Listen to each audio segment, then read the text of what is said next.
looking at a jojoba, Jojoba, and it is got some female flowers on it. Those are female flowers. See how they're already looking like they're about ready to make some nuts? They're big and they're round and they're fat. And then right in with this shrub, they've planted the two together. This is a jojoba with male flowers, and it's got pollen on it. That's how you can tell it, and they're little and floofy and they're not really going anyplace.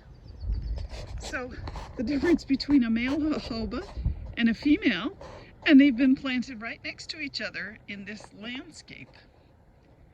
Interesting way to plant them. Thanks for watching.